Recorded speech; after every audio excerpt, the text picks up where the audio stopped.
We want to take some time to discuss how to get the equation from a tangent graph. At this point, if you've gone through the series of videos, you will have done sine and cosine, graphing them from an equation.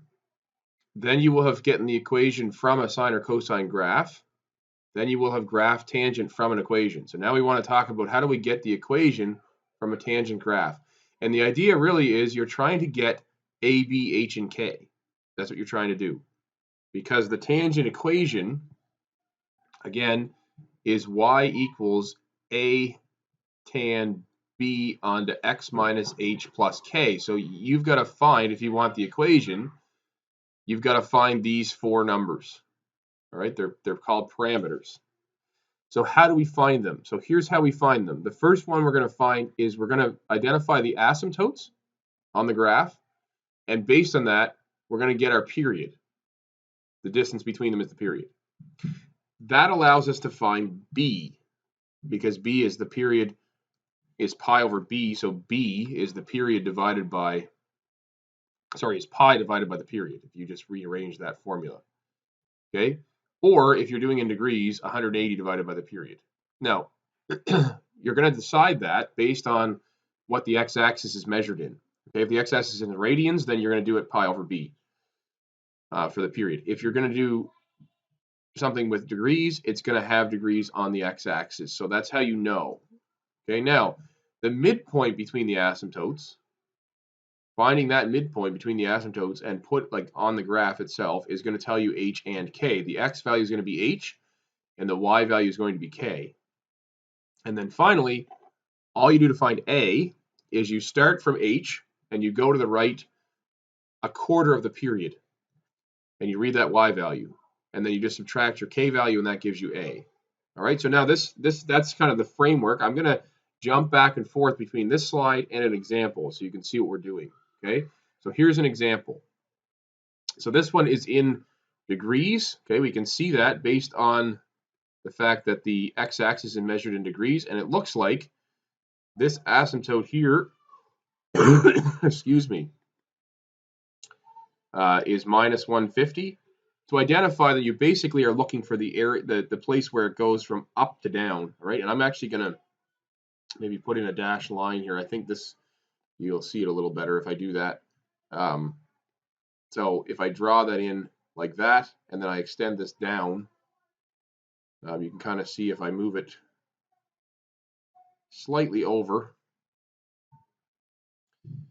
at 210 there, extend it down, you can kind of see that that's the asymptote, all right? So the asymptotes are at 210 and minus 150. So the period is going to be 210 minus 150. Okay, so you take the front asymptote and subtract the back one. So that's 210 plus 150, which is 360. So if you look at then our b value becomes the period divided by, sorry, 180 divided by the period is what I'm trying to say. Sorry. So the b value then is 2. Okay, so that's our b value. If we jump back here, then we want to find the midpoint between the asymptotes. All right, so how do I find that? Well, I take the distance, which is 360, and I divide it by 2. And then I go from the end asymptote forward or the front asymptote backward. So the midpoint is going to be halfway of 360, which is 180. Okay, so the midpoint, just so you can kind of tell what I'm doing, is to take 210 plus minus 150 and divide it by 2. That's how you find the x value. All right, so 210 minus 150, excuse me, is 60 divided by 2, which is 30. So the midpoint's at 30, and then I go up to the graph, and it hits right here, and it looks like that's about 2, maybe 1, 2, 3, 4, 5. So we're going to say that the midpoint is 30 and 2. This is h. This is k. All right. So we've got our h and our k. Now, the last part says to start from h and go to the right by adding a quarter of the period. So if the period's 360, a quarter of that's 90. So I'm going to go 30 plus 90. Okay, I'm going to add 90, and I'm going to go to 120. Then I'm going to go up and read that off the graph, and it looks like that, if you go over, is at 120 and 3. Okay, so my a value is going to be this y value, 3, minus my k value, which is 2. So my a value becomes 1, right? If you jump back here, we go read the y value. We did that. We got 3. We take that value, 3, and back to k, which is 2. All right, so we get our a value of 1. So based on that, then, I can state my equation. My equation is a, which is 1, tangent of b, which is 2, onto x minus h, which is 30, plus k, which is 2. So that's my equation. Okay, and of course, all the other stuff that you stated, the period, the vertical translation, horizontal translation, all of that still comes from a, b, h, and k. So you could be asked to find the equation and then state, for example, that the vertical translation of this equation is 2 up, or the horizontal translation or horizontal shift is 30 to the right. Okay, so you can be asked to do that stuff after you get the equation. So we're just going to go through a few more of these just so you can sort of see examples of them.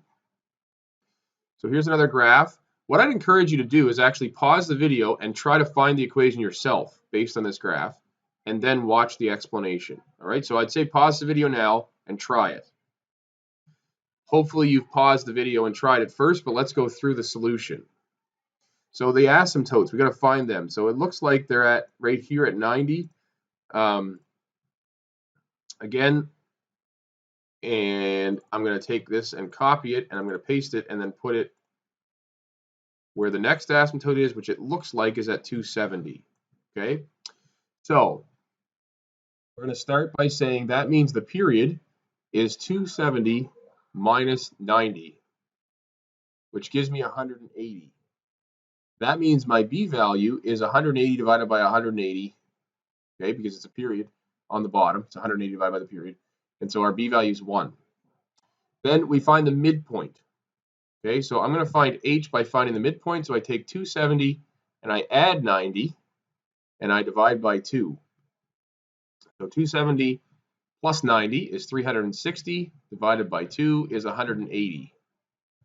So I go to 180, that's my h value, and then I go up and I find the y value, and it looks like the y value is 2. So my point here is 180 and 2, so that means k is 2. So I have 180, 2, I have my b value, then I have to find my a value. So to do that, I take a quarter of the period. So I'm going to add a quarter of 180. 180 divided by 4, okay?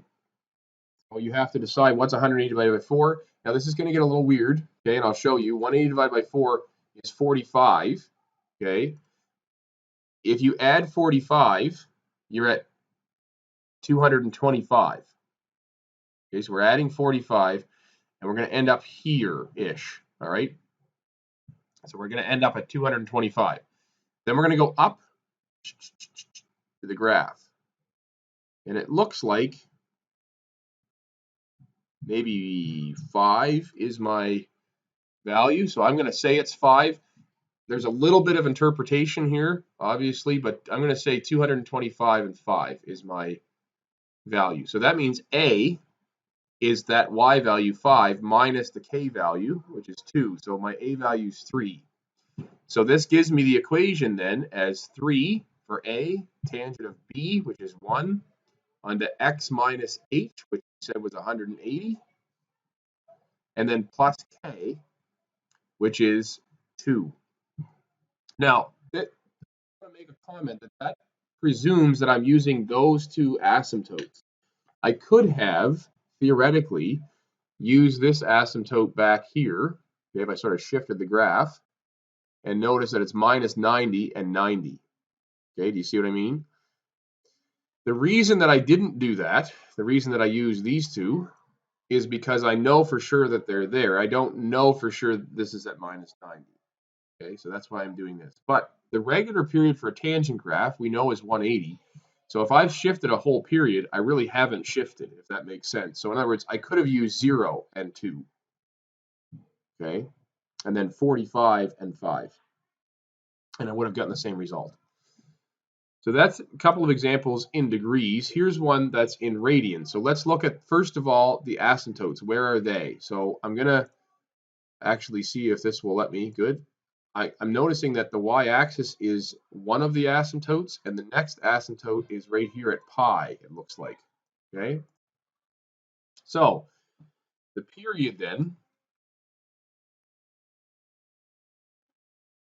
is going to be pi minus 0, which is just pi. Okay, now that means my b value is pi divided by the period. The period is pi, so it becomes 1. Then the midpoint is at pi over 2. Okay, so h is going to be pi plus 0 divided by 2, so it's going to be at pi over 2. So I got to go to pi over 2, which is right here. Okay, it's halfway between pi and 0. And if I go up, it looks like it's at 3. All right, now this is, so I'm going to say my k value is 3. So my midpoint, again, is pi over 2 and 3. So that's where I'm getting those from. And then I add a quarter of the period. So I'm going to add pi over 4. Excuse me. So I'm going to add pi over 4. And that's going to put me at 3 pi over 4, which is 3/4 of the way to pi. All right, so you kind of think about that as this is pi over 4. You can go 1, 2, 3, 4. So there, I'm right here. And again, I'm just going to trace up to the graph, and I'm going to do my best to sort of hit the spot where it is. And it looks like, just again, ballpark, it's at 6. So my a value is, since this is 3 pi over 4 and 6, is going to be that 6 minus k, which is 3. So my a value is going to be 3 as well. So that means my equation is y is equal to 3 tan b is 1 onto x minus 8, which is pi over 2, and then plus k, which is 3. So that's my equation. All right?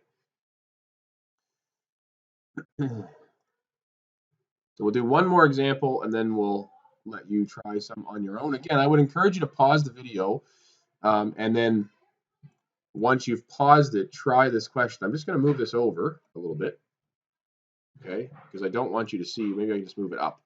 I don't want you to see the equation just yet, but it's up there. Okay, so I'm going to just look at these. Again, the asymptotes, this one, there's one at 0, and then it appears that there's one at pi over 2. Okay, so the first thing I'm going to do, the period is going to be then pi over 2 minus 0. So that means my period is pi over 2. That means that my b value is pi divided by pi over 2, and that becomes 2. Okay, and then if you're not sure why, you get pi times 2 over pi. You invert this fraction, and then the pi's cancel. Right?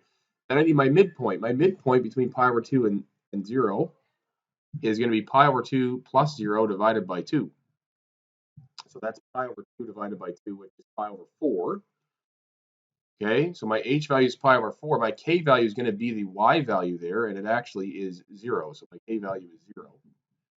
And then I'm going to add a quarter of the period. So I'm going to add to this pi over 2 divided by 4, which means I'm going to add pi over 8. So I'm basically going to go halfway between pi over 4 and pi over 2, because this is 2 pi over 8. That's 4 pi over 8. So 3 pi over 8 is right in there. And then I'm just going to go up and over, and it looks like it's at 3. Okay, and I'm not sure why these are all at 3 for a values, but we'll just take it for what it's worth. So we have 3 pi over 8 and 3. So our a value is going to be 3 minus, and then it's minus 0 because the k value is 0, so it's 3. So what I end up with is 3 for a, tangent of b is 2, onto x minus h is pi over 4, and then plus k, and k is 0. So this is my equation. Okay, and I just want to show you, if you look here, all right, if you just, pull this down, that's the equation that I drew, 3 tan of 2x minus pi over 4. So it turns out we're right. Okay, we got the right answer. So we'll leave that there, and you can try some on your own